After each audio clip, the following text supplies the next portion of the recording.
John, you're here with your laptop and the boys are in, first day back on pre-season. What have you got in store for them? So we're just looking at profile, basically, players. From day one when they come in, they've had quite a short break, so we know that they're going to come back in good condition. We're very fortunate to have a professional group, so we know when they come back in, they're going to be okay, but then it gives us an opportunity to do some kind of battery tests and assessments just to see physically where they're at that moment in time.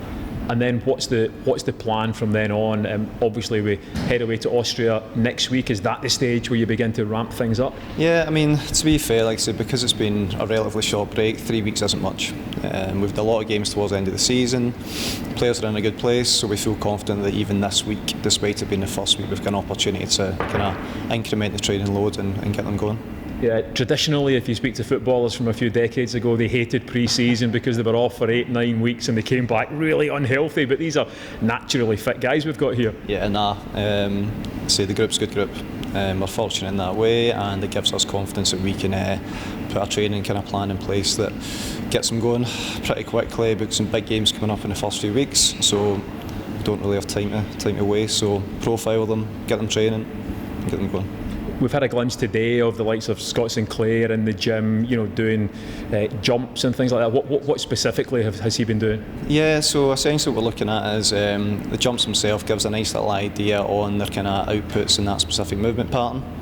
What we can look at, which links in quite nicely to the physio screening downstairs, is we can look at their asymmetries left and right.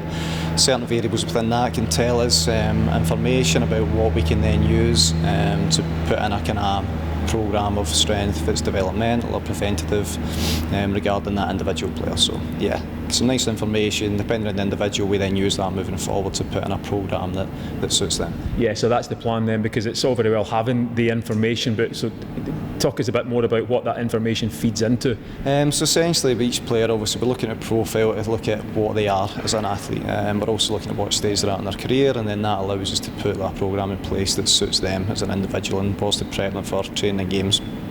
As I said, they're in good condition when they come back in because of the way they are, but we also know they have deconditioned to an extent, so we need to be careful at what strength we put in place, what level of training on the pitch we put in place for certain players, and then from there we can then programme, and this gives us some nice insights into where they're at that moment in time.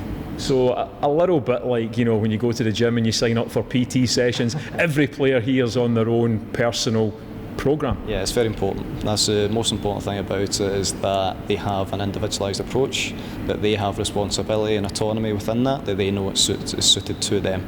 I think that brings that little bit of responsibility to the player. It gives us confidence that we've used a kind of multidisciplinary approach from the physios to myself and the performance side, Jack and the sports science side as well, that it comes together, gives them a programme that's suited to them. And of course, with such big games coming at the start of the season in terms of Euro qualifiers, it's such an important point in terms of their conditioning and their fitness. Yeah, exactly.